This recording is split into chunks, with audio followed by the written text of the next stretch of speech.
Today we're at Charnel Cemetery in Volusia County in DeLand. This cemetery, the entrance is located just off of Stone Street, and as you will see, it is behind the Advent Health Hospital. The entrance is not well marked. There is a little tiny sign, but once you turn in, you just drive straight and the cemetery is at the end of the drive.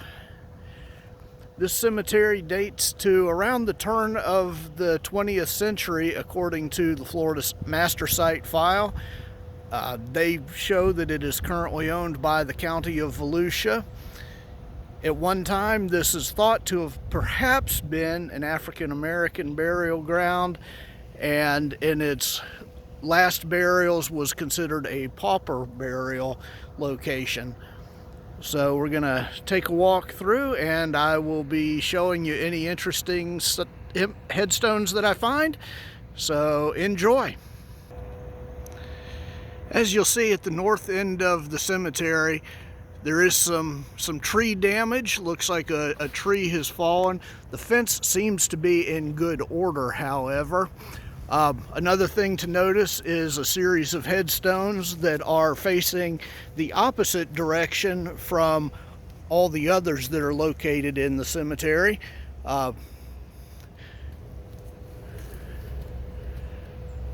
These are all facing to the, gosh, I have to think about that. They're all facing to the west, and all the others are facing east. I'm not sure why that is, and Florida Master Site file does not give any indication. When you turn left going in through the cemetery gate, looking to the south, you'll see these are small unmarked stones. They are numbered on top. Well, those were the old numbers you might see on gates and things such as that. There's no indication of who is buried in these graves.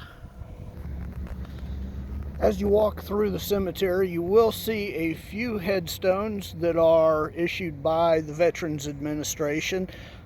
This example for Dennis Caldwell, he served in not sure what branch, but he was involved in World War II. One thing you will note as you walk through the cemetery is the graves tend to go in date order, ending with 1998. So we can put a time frame on when the last burials were.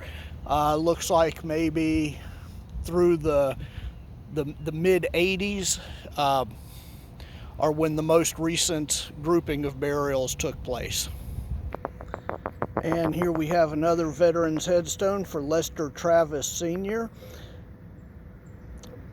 He served as a private first class in the Marine Corps during World War II.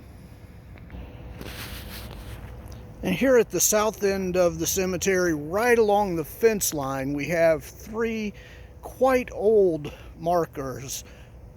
They are hard to read. They haven't been cleaned in a while.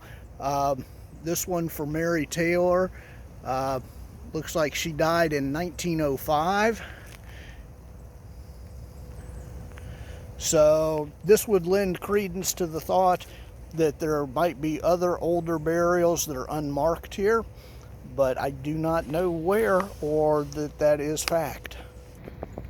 And we're coming up on a couple further veteran burials. This for James Broads, who served in the Army during World War II. And almost directly behind his burial is that of George Burns, who served in World War I. He was a private first class in the medical department, and he passed away in 1970. And we have what I believe is the last marked veteran's headstone, veteran burial, for Myron Johnson. Mr. Johnson is originally from Vermont, and he served as a private in the 311th Engineers during World War I, and he passed away in 1970. It's important to realize Most of these burials, there's no family around, or maybe they don't know who is buried here. This example for Scott Matthews, who passed away in 1969, this is the condition of most monuments here in Charnel Cemetery. We'll just move down, take a look at one more for Wayne Dalton, who passed away in 1968. Again, you can see the condition of these. They're just in need of a good cleaning. It appears the grounds aren't in too bad a condition overall. The grass is mowed. I've certainly seen worse for cemeteries such as this, so we should be happy that it looks as good as it does. And we'll just take a quick panoramic view from the back part of the cemetery. And you can see the entrance right there. Again, there's Advent Health right there.